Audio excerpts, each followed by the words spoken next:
The Iliad by Homer, translated by Robert Fagles, and read for Roman Roads Media by Brian Daigle. This is Book 3, titled Helen Reviews the Champions.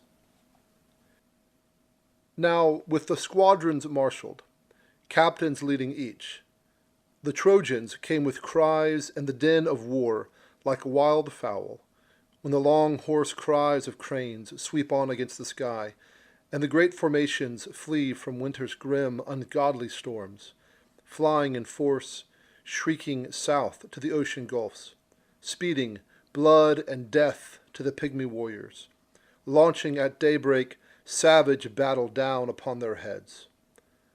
But Achaea's armies came on strong in silence, breathing combat fury, hearts ablaze to defend each other to the death. When the south wind showers mist on the mountain tops, no friend to shepherds, better than night to thieves, you can see no farther than you can fling a stone. So dust came clouding, swirling up from the feet of armies, marching at top speed, trampling through the plain. Now closer, closing, front to front, in the onset till Paris sprang from the Trojan forward ranks. A challenger, lithe, magnificent as a god, the skin of a leopard slung across his shoulders, a reflex bow at his back and battle sword at hip, and brandishing two sharp spears tipped in bronze, he strode forth, challenging all the Argive best to fight him face to face in mortal combat. Soon as the warrior Menelaus marked him, Paris parading there with his big loping strides, flaunting before the troops, Atrides thrilled like a lion lighting on some handsome carcass, lucky to find an antlered stag or wild goat, just as hunger strikes, he rips it, bolts it down, even with running dogs and lusty hunters rushing him. So Menelaus, thrilled at heart, princely Paris there, right before his eyes. The outlaw, the adulterer. Now for revenge, he thought, and down he leapt from his chariot, fully armed, and hit the ground. But soon as magnificent Paris marked Atrides, shining among the champions, Paris's spirit shook. Backing into his friendly ranks, he cringed from death, as one who trips on a snake in a hilltop hollow recoils. Suddenly, trembling grips his knees, and pallor takes his cheeks, and back he shrinks. So he dissolved again in the proud Trojan lines, dreading Atrides, magnificent, brave Paris. At one glance, Hector raked his brother with insults, stinging taunts. Paris! Appalling Paris! Our prince of beauty, mad for women, you lure them all to ruin. Would to God you'd never been born, died unwed. That's all I'd ask. Better that way by far than to have you strutting here an outrage, a mockery in the eyes of all our enemies. Why, the long-haired Achaeans must be roaring with laughter. They thought you the bravest champion we could field, and just because of the handsome luster on your limbs. But you have no pith, no fighting strength inside you. What, is this the man who mustered the oarsmen once, who braved the seas in his racing deep-sea ships, trafficked with outlanders, carried off a woman far from her distant shores, a great beauty wed to a land of rugged spearmen? You, curse to your father, your city and all your people, a joy to our enemies, rank disgrace to yourself. So, you can't stand up to the battling Menelaus? You'd soon feel his force, that man you robbed of his sumptuous warm wife. No use to you then, the fine lyre and these gifts of Aphrodite, your long flowing locks and your striking looks, not when you roll and couple with the dust. What cowards, the men of Troy, or years ago, They'd have decked you out in a suit of rocky armor, stoned you to death for all the wrongs you've done. And Paris, magnificent as a god, replied, "Ah, Hector, you criticize me fairly, yes. Nothing unfair, beyond what I deserve. The heart inside you is always tempered hard, like an axe that goes through wood when a shipwright cuts out ship timbers with every ounce of skill and the blade's weight drives the man's stroke. So the heart inside your chest is never daunted. Still, don't fling in my face the lovely gifts of golden Aphrodite, not to be tossed aside, the gifts of the gods, those glories. Whatever the gods give of their own free will, how could we ever choose them for ourselves? Now, though, if you really want me to fight to the finish here, have all Trojans and Argives take their seats, and pit me against Menelaus, dear to Ares. Right between the lines. We'll fight it out for Helen and all her wealth, and the one who proves the better man and wins, he'll take those treasures fairly, lead the woman home. The rest will seal in blood their binding pacts of friendship. Our people will live in peace on the rich soil of Troy. Our enemies sail home to the stallion land of Argos, the land of Achaia where the women are a wonder."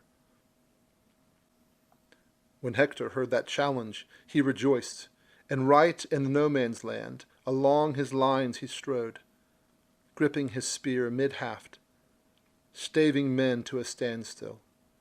But the long-haired Argive archers aimed at Hector, trying to cut him down with arrows, hurling rocks till King Agamemnon cried out in a ringing voice, "Hold back, Argives, sons of Achaia, stop your salvos.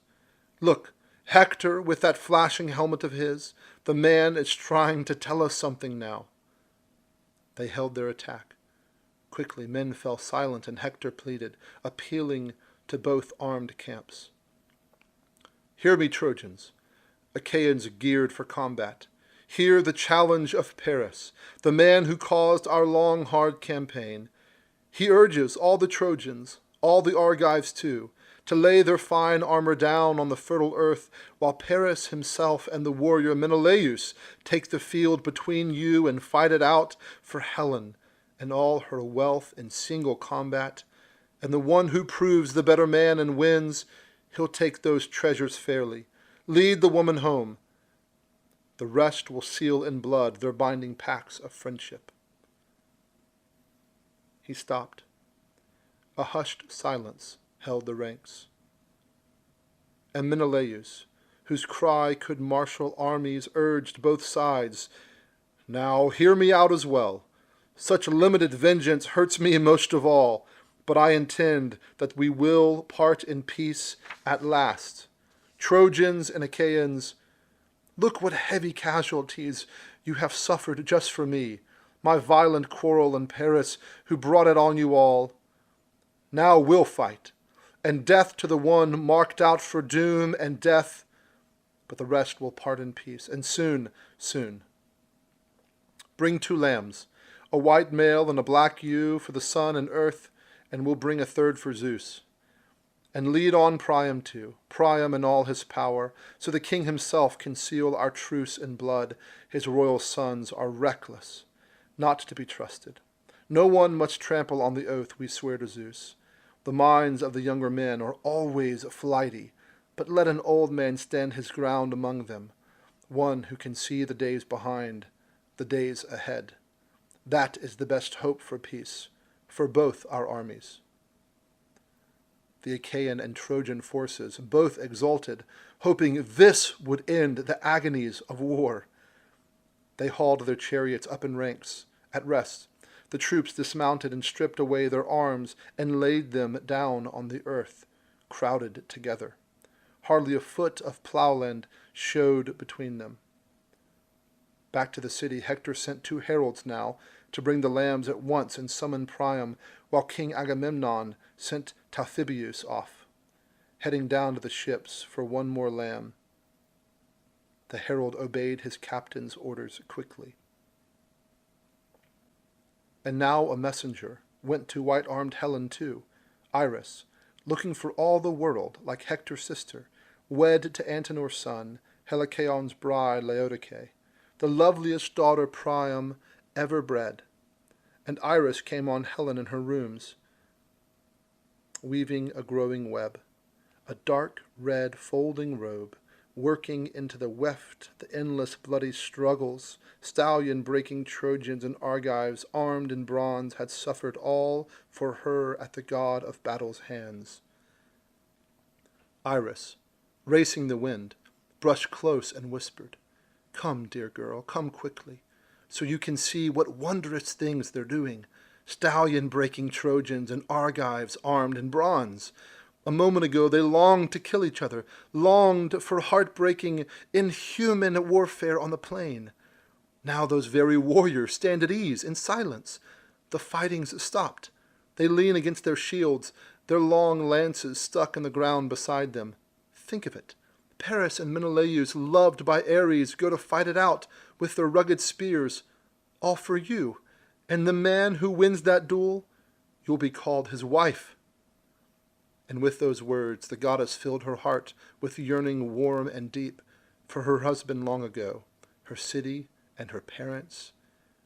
Quickly cloaking herself in shimmering linen, out of her rooms she rushed, live tears welling, and not alone. 2 of her women followed close behind, Aethra, Pythius' daughter, and Clymene, eyes wide, and they soon reached the looming Scaean gates. And there they were, gathered around Priam, Panthus and Thymoetes, Lampus and Clytius, Hicetaon, the grey aide to Ares, then those 2 with unfailing good sense, Ucalegon and Antenor. The old men of the realm held seats above the gates. Long years had brought their fighting days to a halt, but they were eloquent speakers still, clear as cicadas settled on treetops, lifting their voices through the forest, rising softly, falling, dying away. So they waited, the old chiefs of Troy, as they sat aloft the tower, and catching sight of Helen moving along the ramparts, they murmured one to another gentle, winged words. Who on earth could blame them? Ha! No wonder the men of Troy and Argives under arms have suffered years of agony, all for her, for such a woman. Beauty, terrible beauty. A deathless god, so she strikes our eyes. But still, ravishing as she is, let her go home in the long ships, and not be left behind. For us and our children down the years, an irresistible sorrow. They murmured low, but Priam, raising his voice, called across to Helen. Come over here, dear child, sit in front of me, so you can see your husband of long ago, your kinsmen and your people. I don't blame you. I hold the gods to blame. They are the ones who brought this war upon me, devastating war against the Achaeans. Here, come closer. Tell me the name of that tremendous fighter. Look, who's that Achaean there, so stark and grand?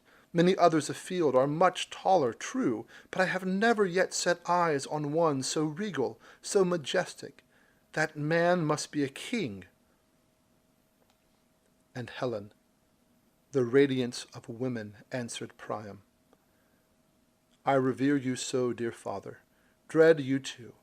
If only death had pleased me then, grim death, that day I followed your son to Troy, forsaking my marriage bed, my kinsman and my child, my favorite, now full grown, and the lovely comradeship of women my own age. Death never came, so now I can only waste away in tears. But about your question, yes, I have the answer. That man is Atreus' son Agamemnon, Lord of empires, both a mighty king and a strong spearman too, and he used to be my kinsman, whore that I am. There was a world, or was it all a dream? Her voice broke, but the old king, lost in wonder, cried out, How lucky you are, son of Atreus, child of fortune, your destiny so blessed. Look at the vast Achaean armies you command. Years ago I visited Phrygia, rife with vineyards, saw the Phrygian men with their swarming horses there, multitudes, the armies of Otreus, Mygdon like a god, encamped that time along the Singarius river banks, and I took my stand among them, comrade in arms, the day the Amazon struck, a match for men in war.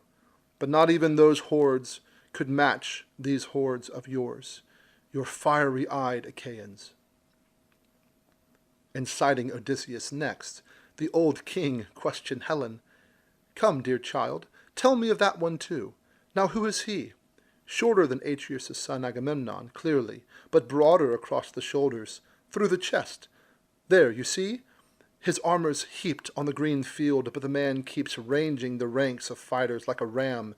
Yes, he looks to me like a thick-fleeced bellwether ram, making his way through a big mass of sheep flocks, shining silver-gray. Helen, the child of Zeus, replied, That's Laertes' son, the great tactician Odysseus. He was bred in the land of Ithaca, rocky ground, and he's quick at every treachery under the sun, the man of twists and turns. Helen paused, and the shrewd Antenor carried on her story. Straight to the point, my lady, very true. Once in the past he came our way, King Odysseus heading the embassy they sent for your release, together with Menelaus, dear to Ares. I hosted them, treated them warmly in my halls, and learned the ways of both, their strategies, their traits. Now, when they mingled with our Trojans in assembly, standing side by side, Menelaus' shoulders mounted over his friends in height and spread. When both were seated, Odysseus looked more lordly.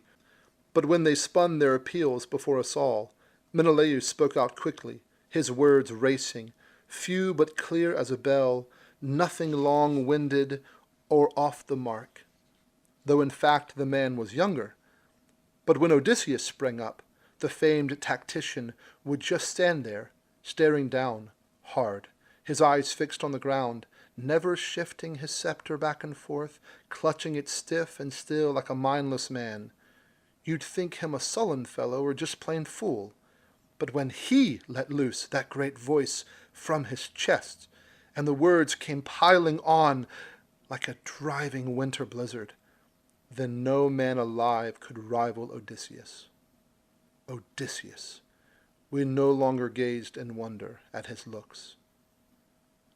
Catching sight of a third fighter, Aias, the old king asked her next, Who's that other Achaean, so powerful, so well-built? He towers over the Argives, his head, his massive shoulders.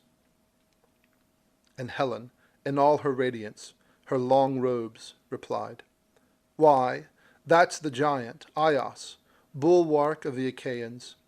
In Idomeneus over there, standing with the Cretans, like a god you see, and the Cretan captains form a ring around him. How often Menelaus, my good soldier, would host him in our halls in the old days when he'd sail across from Crete.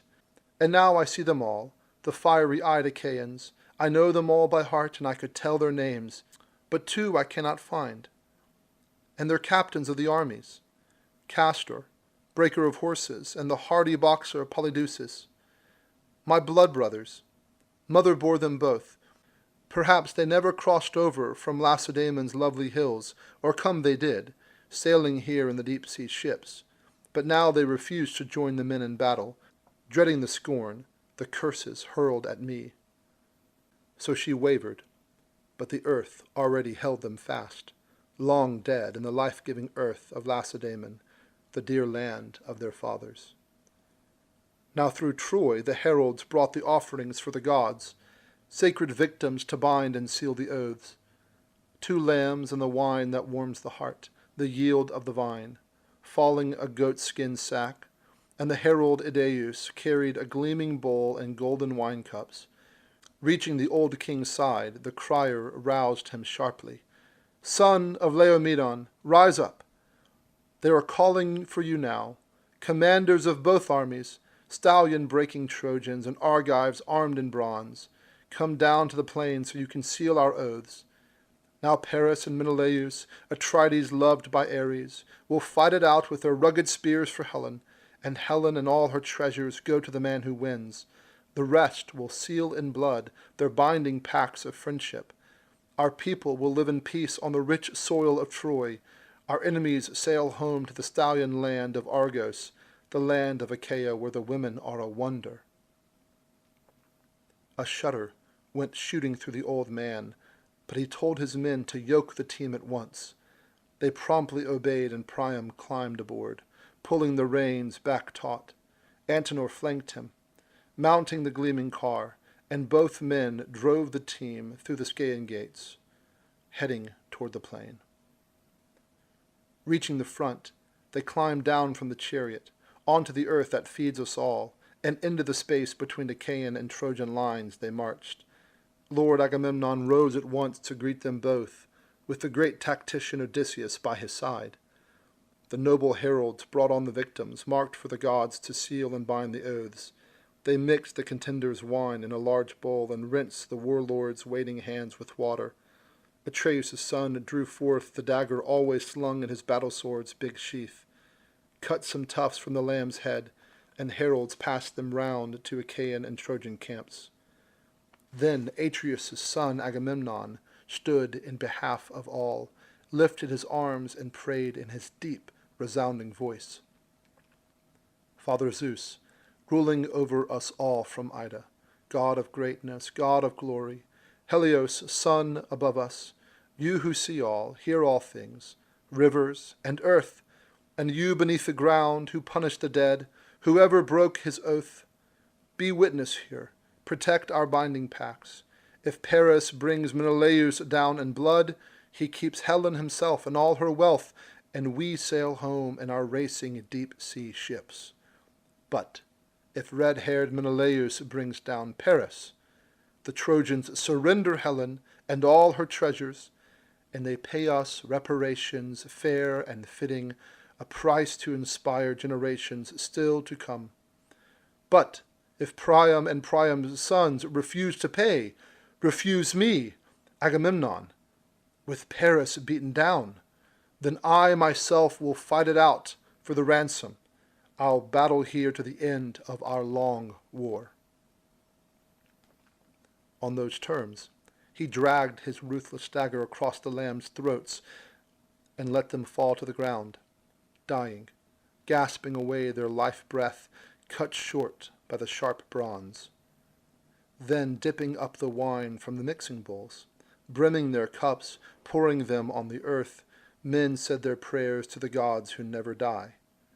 You could hear some Trojans or Achaean calling, Zeus, God of greatness, God of glory, all you immortals, whichever contenders trample on this treaty first, spill their brains on the ground as this wine spills, theirs, their children's too, their enemies rape their wives. But Zeus would not fulfill their prayers, not yet. Now Priam rose in their midst and took his leave.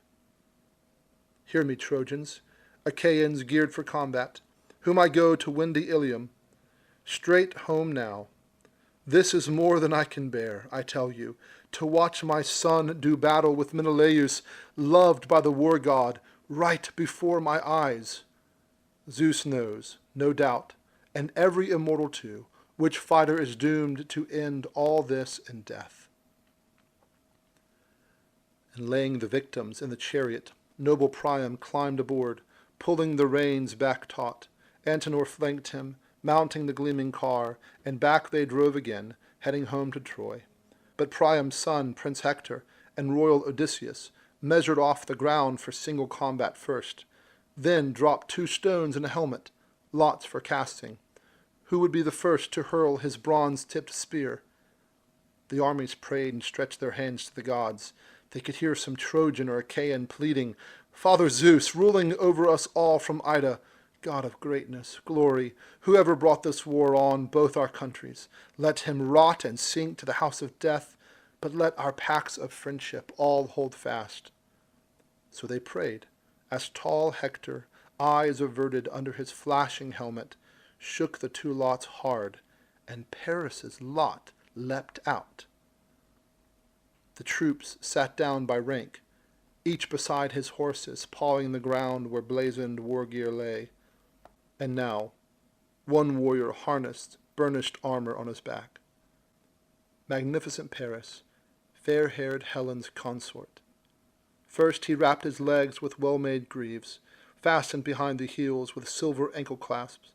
Next he strapped a breastplate round his chest, his brother Lycaon's, that fitted him so well.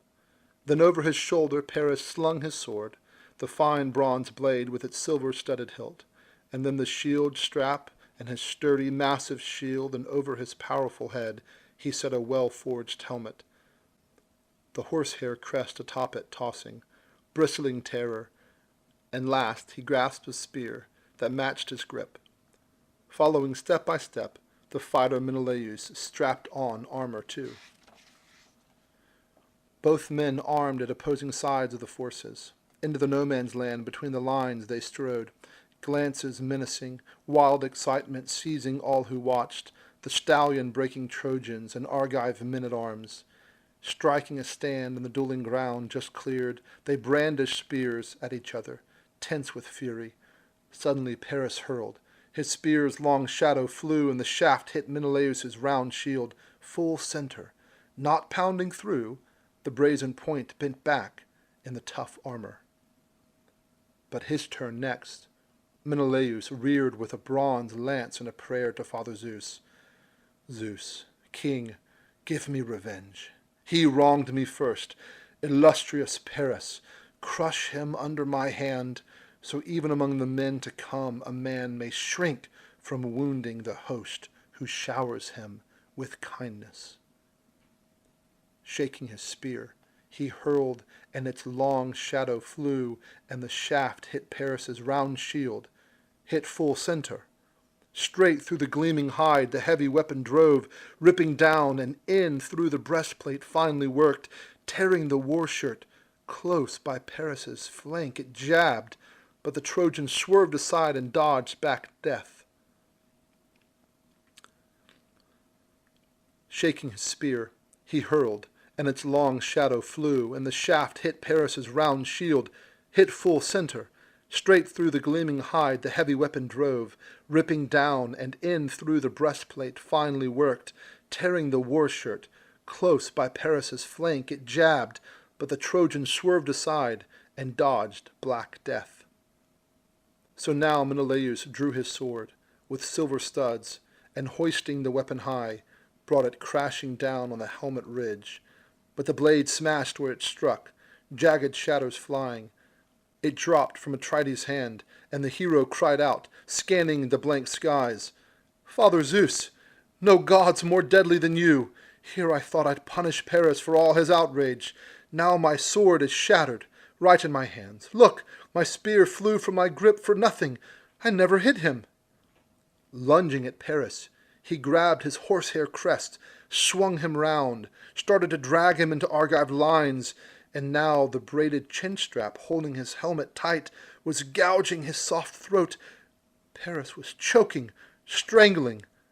Now he'd have hauled him off and won undying glory. But Aphrodite, Zeus's daughter, quick to the mark, snapped the rawhide strap, cut from a bludgeoned ox, and the helmet came off empty in Menelaus's fists. Whirling it round, the fighter sent it flying into his Argives, scrambling fast to retrieve it. Back at his man he sprang, enraged with brazen spear, mad for the kill, but Aphrodite snatched Paris away. Easy work for a god, wrapped him in swirls of mist, and set him down in his bedroom filled with scent.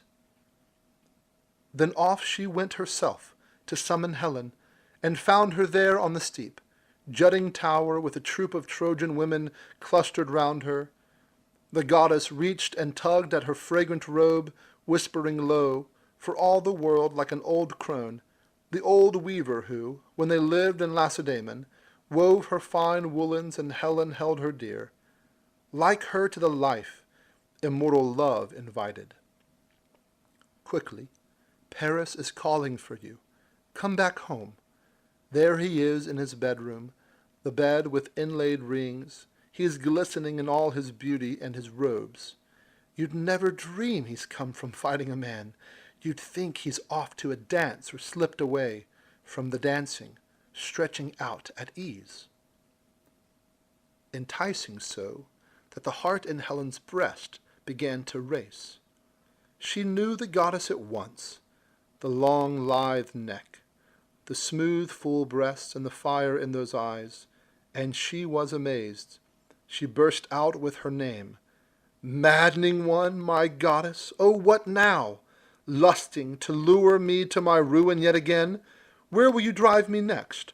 Off and away to other grand, luxurious cities? Out to Phrygia? Out to Maeonia's tempting country? Have you a favorite mortal man there too? But why now? Because Menelaus has beaten your handsome Paris, and hateful as I am, he longs to take me home? Is that why you beckon here beside me now, with all the immortal cunning in your heart? Well, go to him yourself. You hover beside him. Abandon the gods' high road and be immortal. Never set foot again on Mount Olympus. Never.